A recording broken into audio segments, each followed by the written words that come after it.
Hello, my peeps. Well, yesterday I went to see the psych guy, and the first thing I said to him was, um, "Do you remember the last time I was in here where I was complaining about my living circumstances?" And um, you said, "Well, I'll see you in a month." And I said, "Yeah, if I'm not dead by then." He goes, "No, I don't remember you saying that." And I said, "This close." And I told him I had a pulse rate of 220 in the hospital before I lost my temper, and about getting cardioverted on the 12th and being in the hospital for until the 16th and all that. And anyways, so that was only like supposed to be like a 20-minute visit, and so he gave me a script. So I'm not going to be dumb this time. I'm going to get it filled today at like around 11:45.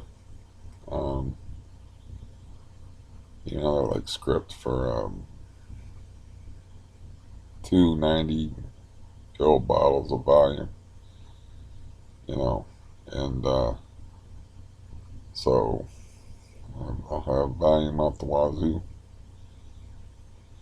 which I already do anyway. So you know, but I just told him I've been taking like 4 or 5 pills. I said just because I want my heart to stay where it is. I'm just kind of like concentrating on that. I told him some stories, some of which I told you about the hair setting on fire story. But another story I'm not going to tell on here that involving the endangerment of a child, where I almost witnessed the death, which not good. But I'm not going to tell that story on here. You can just leave you to guess at what that might be. But yeah, I've had like no sleep since yesterday because man, I must have slept from about 8:30 to about 10 o'clock. So I had like an hour and a half sleep.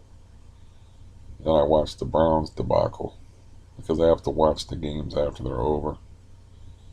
And I was too excited to go back to sleep, I guess.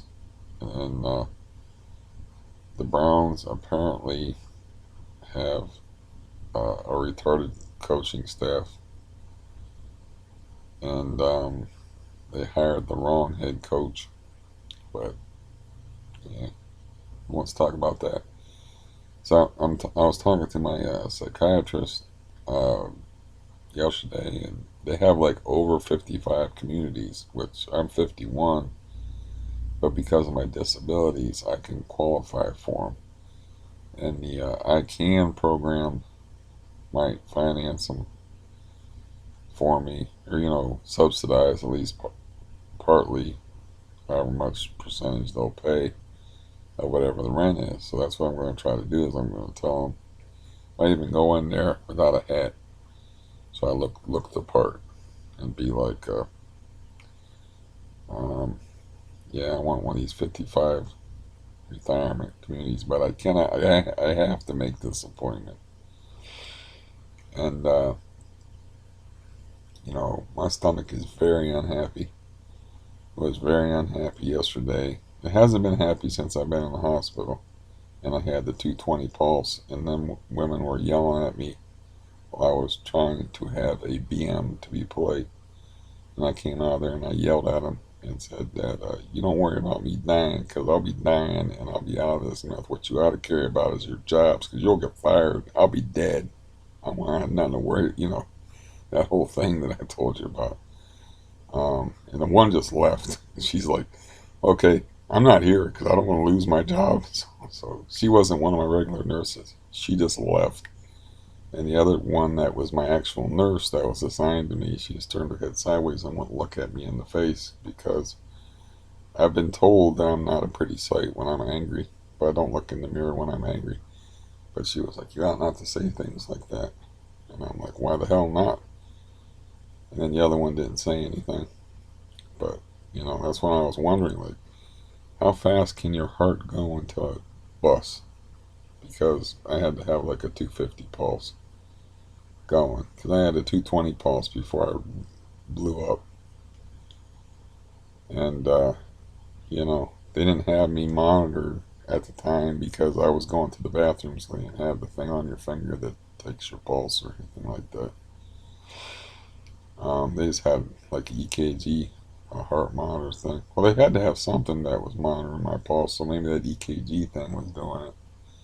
But believe me, they weren't looking at it when I was yelling at them.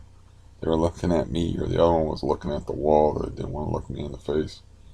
I don't remember either one of them looking at me. But anyways, the boat is gone. They loaded it up in the morning. I saw my brother-in-law out there out the window in the morning. I'm sure his only involvement in there was to sign the title. And I think he sold it to the guy that he was originally going to sell it to for $1,000. But I don't know how much for. I know that the war veteran guy, which is my foster brother's nephew, had control of the title. So the money went into his pocket, not my foster brother's pocket, which was the whole point of me, because I was like, let's see, what's the best way to fuck him over? The last time they had any contact with each other was a to the death fight, which involved broken ribs and blood and police and being thrown into a barbecue grill and body slammed on a porch and just literally a fight to the death with, you know, the only reason why my foster brother didn't kill him is because you can lose your temper and still have that one little rational part of your brain that I talk about, where he drew back with his fist and he redirected the punch and hit him in the eye instead of smashing his face or his cheekbone or the orbit.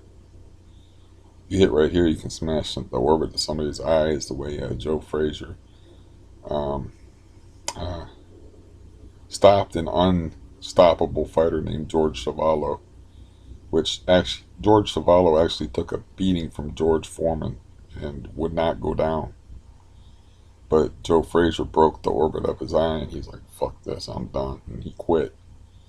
So, anyways, point being is like he was really going to fucking wreck him. But he redirected his punch and hit him like in the forehead and split his eye open. And then that's when the cops come. So that's the last contact they had, was a to the death fight. And I was like, what's the best way to fuck him over for that shit with that boat? Make him deal with that guy. That's the best way to do it. But anyways, here is the metal arm to the chair that I broke off after I had that conversation with him on the phone. Just in case you didn't believe me. I don't know how. I can't bend it. So I don't know how I broke it or whatever, but it's just broke.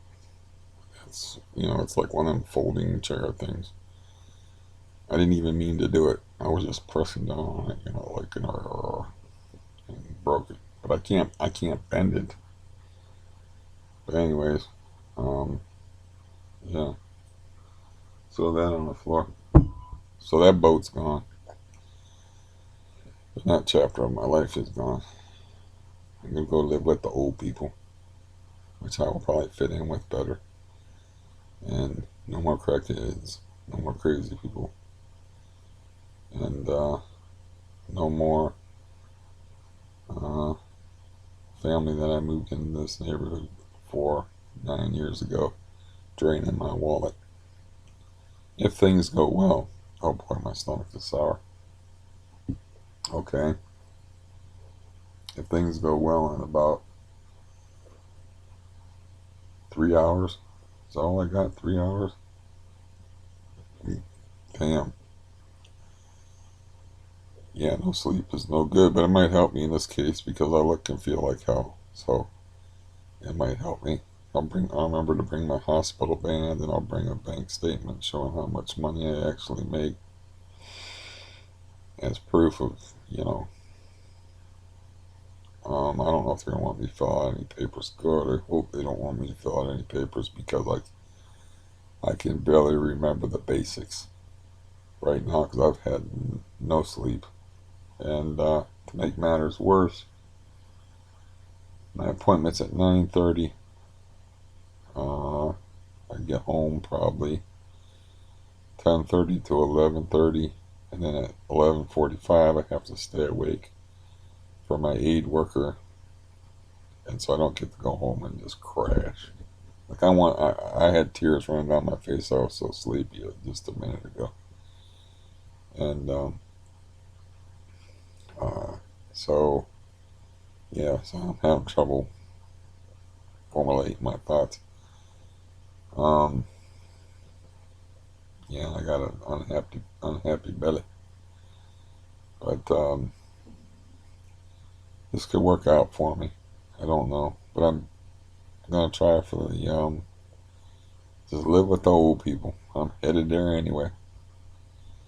I'm already with the walker. I'm already like a 7-year-old man. You know, I'll be the young pup on the block. 51 years old. Might meet a nice 50 to 60-year-old woman I have stuff in common with. Imagine that going to some community like that and being a 51-year-old virgin getting a cherry pop by a 60-year-old man. That'd be fucking funny. That'd be something to write about, wouldn't it? Yeah, that's how things. I'm drinking coffee out of a measuring cup, and not because I'm measuring my intake. It's because I'm too lazy to wash something out. Uh, yeah, the boat thing. I'm pretty sure I got that figured out, but I don't even want to talk about it. I don't care about the details of it really. I mean, I'll probably find out about it before I go. And I don't know if I can get out of here this month anyway. And I won't have time this morning, but I can make a call about the scooter thing and find out what the holdup is with this mobility scooter. Because suppose I can leave, because the main thrust of my argument for being eligible for this program is that this is an unsafe environment. I've been cardioverted 5 times living in this building. I just got cardioverted. I'm going to bring in my hospital bail I ripped off on camera and say, throw it on the table and say, here you go. I just got cardioverted. Or I'll read the date off of it or whatever. I don't know how I'll play it. But even if I'll be awake. But anyways, I forgot what I was going to say. But yeah, that's the news. The next day I have like an eye exam. I don't really want to put off because I already got the transportation arranged for it. But depending upon how I feel, I might have to put that off. Which, what I want is, I got these bifocals here. I want glasses made just out of the bifocal part, the part that's supposed to be the reading part. I want a whole set of glasses made off of those. So I want the prescription of those, and I want a prescription so I can use 1-800 contacts and get contacts. I'll be all set. Because apparently they don't take my insurance, but I'll just fork over $65 for the exam and um, see if they'll hook me up. It's already arranged for tomorrow, but with me sleeping and my digestion messed up and whatnot, I don't know. My nerves being what they are, I don't know. I think it's just nervousness. It wasn't so much excitement to see the Browns. It's just like I just woke up for no reason. I took 2 Valium and a blood pressure pill to make sure I would go to sleep. I had my alarm set for 5 o'clock, and I wake up at 10:30 p.m. when the alarm's set for 5 a.m.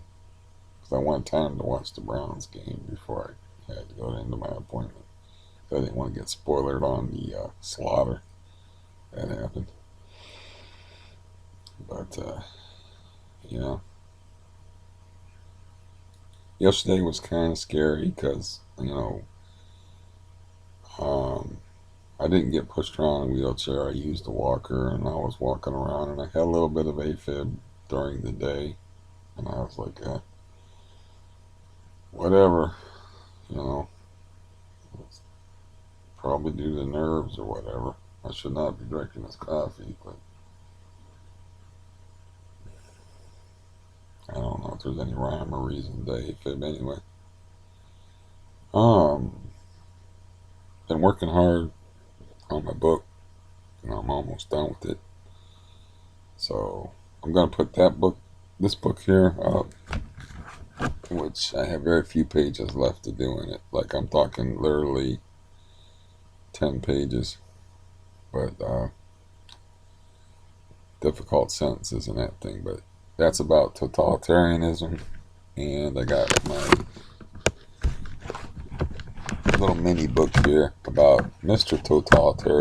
Anti-Totalitarianism, George Orwell, Why I Write, which I got about 30 pages done on. But I was going to wait and finish this up and just put them both on at the same time. Because that is why that guy wrote, it's like he could not get it up, so to speak, for any other reason than uh, social causes. That was his thing. If you watch a documentary about George Orwell, you'll find out that the first significant writing he did was about poverty in Great Britain. That's his first notoriety that he got. There's a superb documentary on YouTube. Oh God, on YouTube about George Orwell, where it has an actor that had me completely fooled. I thought it was George Orwell, but you see, when Hitler was doing his thing, and you know, Orwell saw it all coming, and he had a better understanding of human psychology. He had the same understanding of human psychology as the Eric Fromm guy, who's an actual psychoanalyst and psychologist, understands. Like, to a sadist, there's no appeasement, there's no weakness. That just gets them more excited to crush you. So while the Chamberlain guy was trying to appease Hitler, they had like a talk show or something like that. I ought to post that for you and attach it to this video just to watch that segment of it. And put a time signature in it because it's fucking hilarious. But he just destroys the moderator. And I mean, it's an actor, but it's a transcript from, it's Orwell's words, so it's a transcript from what actually transpired. But he just destroys him on the whole idea of appeasing Hitler, you know. And the actor is just so boss, man. He's just so awesome. The it's kind of challenging watching the whole documentary because it's like an hour and a half, though. It's very long and it's very thorough. And yeah, I won't go into it. Not obviously, I'm not in good brain, so I won't go into some of the more interesting parts of it. But I will put that. I have to put that up to you where he's talking about the appeasement of Hitler, and he is just mocking the people that are on the side of appeasement. You know, he's just like, it's just utter oratorical destruction. I guess that's the debater in me coming out. Um, you know, that's like if I was a football player, I'd be like that fucking Tom Brady. Yeah. like, like the the admiration for it. It's so hilarious. Yeah, I'll put that up there for anybody that's interested. But yeah, so I don't know how this is going to play out with the ICANN thing. I don't know how the program works. I know I filled out a paper. I don't know if I'm going to have to fill out, I pray to God I don't have to fill out any papers in 2.5 hours, because I don't think I can get past my name, rank, and serial number, frankly. I mean, because no sleep. But I thought I'd just give you a quick report, show you that I'm not a liar, and I did break a metal handle off of a chair. And I lost my temper. I wasn't intending on doing it. It just happened. And then I threw it. And I threw it into like this area where my niece plants flowers and stuff. And the war vet guy picked it out and studied it and looked at it. And he just like left it on the ramp, the wheelchair ramp, for some reason. And then I took it off there, and I took it in the house. But he actually picked it out and looked at it because he didn't know what happened. You know, he just heard the snap and then saw something get whirled past his head. And yeah, that didn't hurt. Sometimes it doesn't hurt to intimidate people. I've done that sometimes where, you know, you can intimidate people in the stupidest kind of ways. Like I had like 2 or 3 guys, and I don't even know if they were up to no good, but they were following me into a woods. And so I go up and I deliberately pick out. I'm at, I get all animated, right? I deliberately pick out like a dead tree branch, and I karate chop it and smash it, you know. And it's a pretty thick branch, and I don't care what I did to my hand. I just karate chopped it and knocked it down. And I looked back at him and just gave him this look like that, like just in case they were up to no good. They're probably like, "Man, we're just like out for a walk, man. What the fuck?" But they didn't follow me after that, you know. So sometimes you can intimidate people in stupid ways, um, and sometimes it's useful. Or you just call people's bluff just by the expression on your face or the look in your eye. And, you know, being raised in a violent environment sometimes has its advantages. And sometimes, though, you just have to outright carry a weapon. Like that one story I got where I was carrying a mini, not the big Rambo knife, but a mini K-bar high dollar combat knife.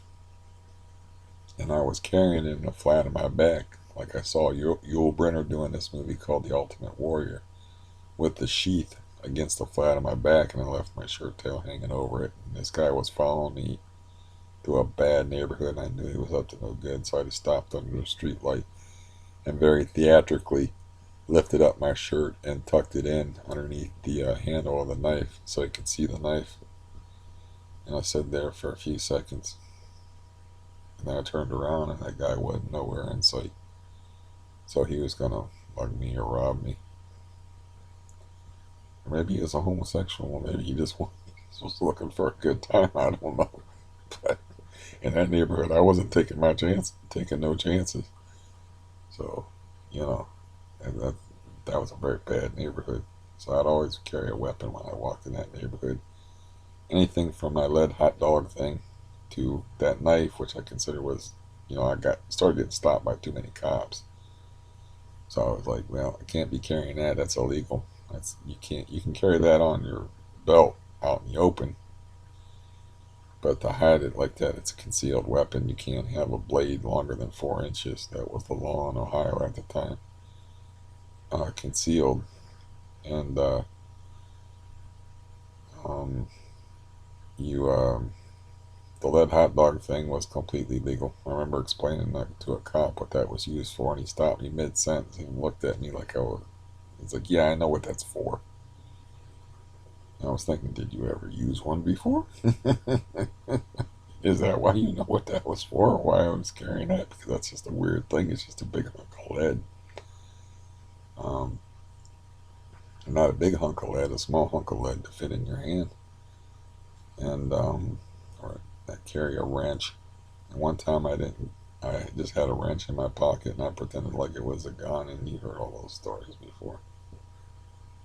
Um, Anyways, the boat's gone. That part of my life's over.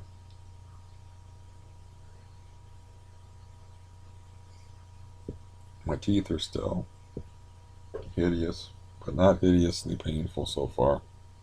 I'm able to control it with this stuff. I explained to maybe that's why he gave me that script for extra volume. As I explained to my psychiatrist guy, like, oh, I had to quit taking blood thinners regardless of the risk because, teeth, this tooth especially, maybe two of them got to come out, and they don't do that on blood thinners without an oral surgeon, and it can take up to 2 months to get into an oral surgeon. And I ain't suffering for no 2 months. Um, but yeah, I don't like this where I'm going somewhere on no sleep. It's like, but it puts extra strain on my body and on my heart, and it's not good.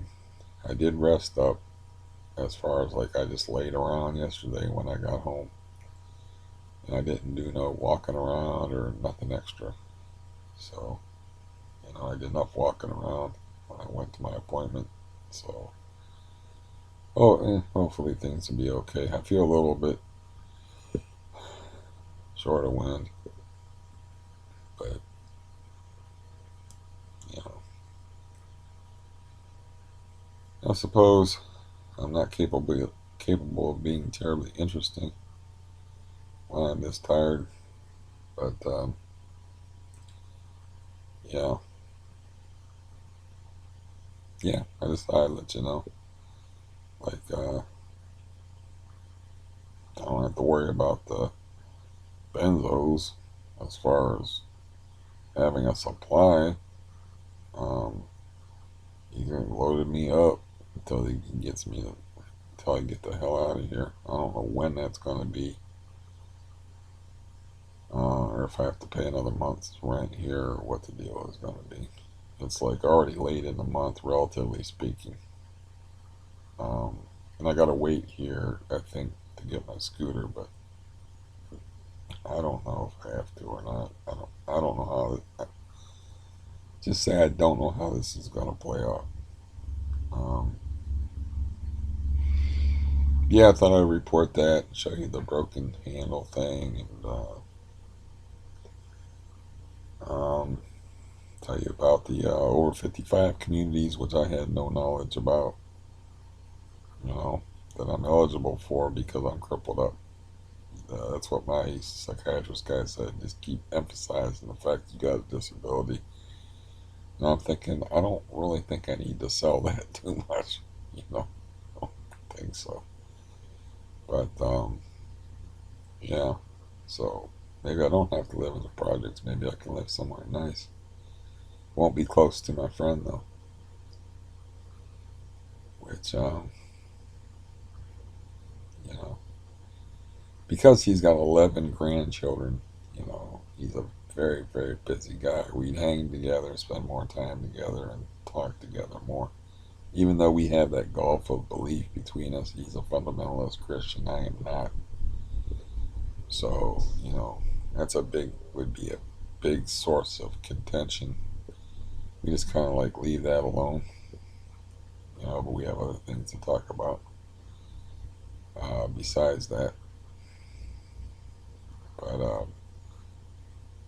uh, belief in God and ideas about God has been separating people and causing friction and trouble in the world for years, not just between people, but between nations, between cultures, between groups of all kinds, between the Protestants and the Catholics over there in Ireland and England, and not necessarily in that order.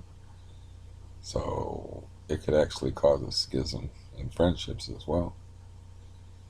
Um, the reason why that is real simple. Is lack of humility. This is a very humble guy, the most humble guy I know. Very appealing in that way. But he's also the guy that walked up to three dudes on a pier who he thought stole my brother's fish. Picked up a fish in front of three dudes, none of them small, according to my brother. Held it up and he said, "You see?" And he said, "You see this fish? This fish is mine now." And he pulled out a knife and gutted it in front of it. In front of three guys, just gutted it. Didn't let him say nothing. He said, "They didn't say nothing to me." And I said, "Why'd you gut it in front of him?" And he said, "Because I wanted the eggs out of it. Because you take the eggs out of the fish and you can make little spawn sacks out of them, and it's good bait because they eat the eggs." But yeah, he actually he he's not all rainbows and sunshine. You can't be if you was a cop for 30 years.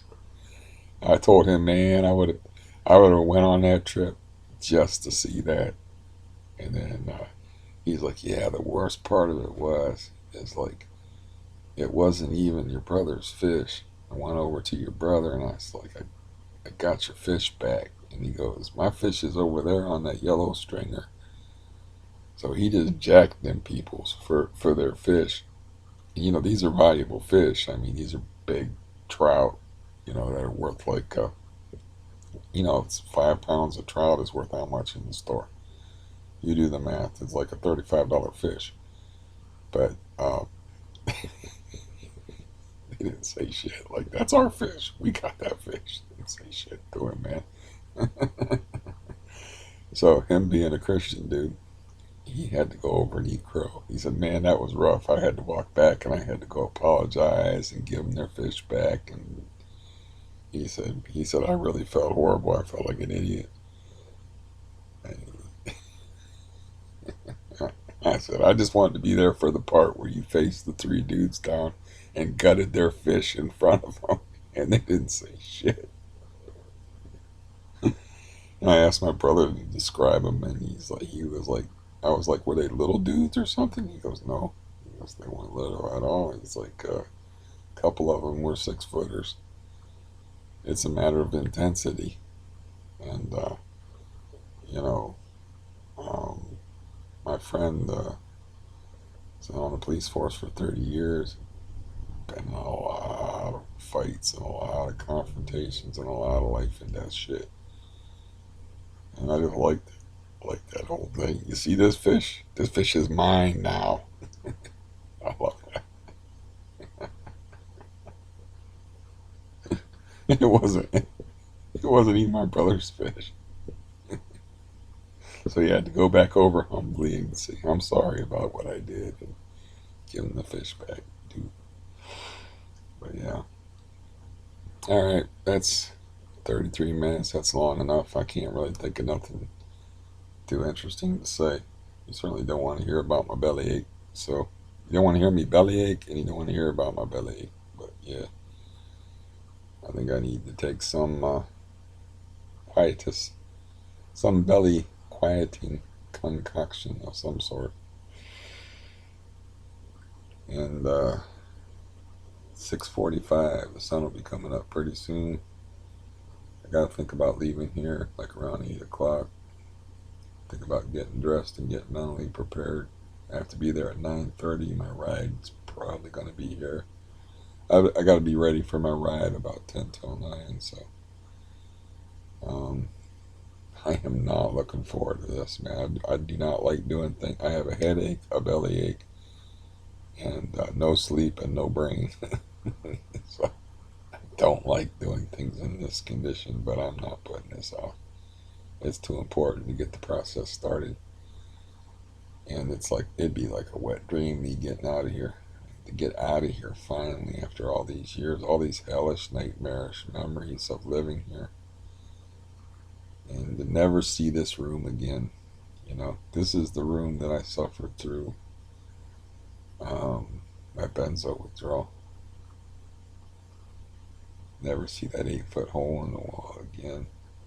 I could say bye bye, 8 foot hole in the wall.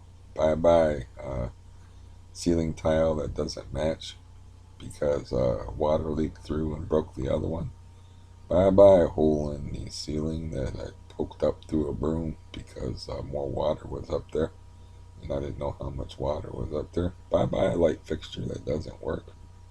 And most of all, bye bye Gerald. And uh, I'm gonna write on the wall something when I leave here. I haven't decided what. I decided I'm thinking um, vengeance is mine because it's a threat, but it's not a threat because it's a famous Bible quote. You know, I'm thinking of doing that. I'm also thinking of taking my remaining bottle of what's that stuff called? Um, that stinky stuff that I bought. What is that called? I don't know. But it smells like shit and garbage. Basically, is when I had the squatters, I bought it to spray underneath their door, but I decided against it. But I was thinking about just spraying that all over the living room carpet when I left here. You know. But that might detract from the vengeance is mine thing, 'cause he might think, well, that's my vengeance. You know, it's like spraying that stinky stuff. Or he might not understand where the smell comes from, but somebody will get a new carpet because that stuff, you don't get rid of that stuff. That's what my niece told me about it. She's like, she learned about it in the army, and she said that people would use that as a practical joke, thinking it was funny, but you couldn't get rid of the smell for months. And there's no way my landlord's not going to rip up that carpet. So somebody will get a new carpet out of the deal if I take a bottle, or it's fairly cheap, and buy another bottle of it and spray it all over the living room carpet when I get all my stuff out of here and I'm ready to leave.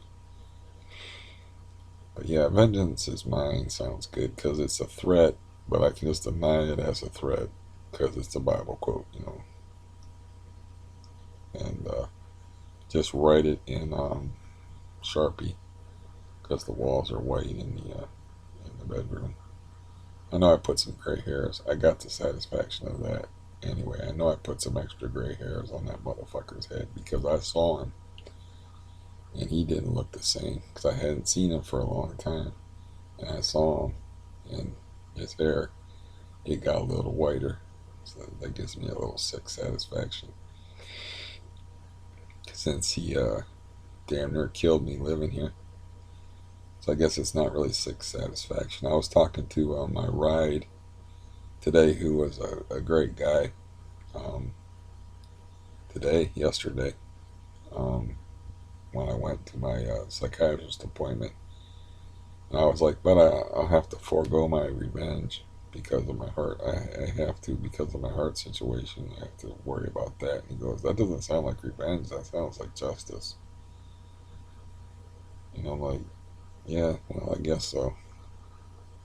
But yeah. Speaking of which, I have to go turn on the faucet now to run up his water bill.